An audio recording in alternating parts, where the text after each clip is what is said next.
জুলাই অভ্যুত্থানের পর রাজনীতিতে ঐক্যের সম্ভাবনা থাকলেও সেখানে অনৈক্য দেখা যাচ্ছে বলে মন্তব্য করেছেন বিএনপি মহাসচিব মির্জা ফখরুল ইসলাম আলমগীর।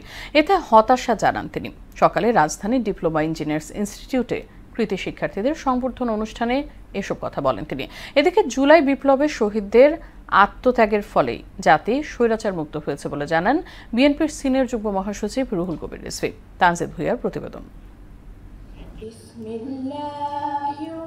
রাজধানীর ডিপ্লোমা ইঞ্জিনিয়ার্স ইনস্টিটিউটে কৃতি শিক্ষার্থীদের সংবর্ধনা অনুষ্ঠানে প্রধান অতিথি হিসেবে যোগ দেন বিএনপি মহাসচিব মির্জা ফখরুল ইসলাম আলমগীর। এ সময় শিক্ষার্থীদের হাতে সম্মাননা তুলে দেন বিএনপি মহাসচিব।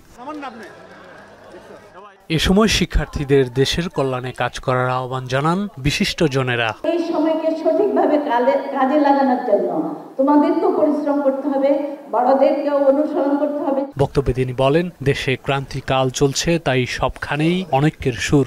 রাজনীতিতে সততা না থাকলে দেশ সুন্দর হয় না।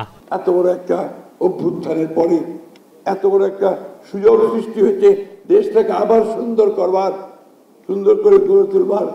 কিন্তু আমরা যখন চারদিকে দেখছি যে আমাদের রাজনীতিবিদরা ঐক্য হারিয়ে ফেলছেন, রাজনীতির মধ্যেই যদি স্বপ্ন পূরণ করবার যে লক্ষ্যে দৌড় দেওয়ার যে ইচ্ছা সেটাকে তৈরি না করা যায়, তাহলে তো রাজনীতি কখনোই সুন্দর হবে না। তরুণদের সামনে রাজনীতির সম্ভাবনা বাস্তবায়নের সুযোগ এসেছে উল্লেখ করে দেশের শিক্ষা ব্যবস্থা অত্যন্ত নিম্নমানের বলে মন্তব্য করেন বিএনপি মহাসচিব। বলেন, এজন্য রাজনৈতিক ব্যবস্থা ও আমলাতন্ত্র দায়ী।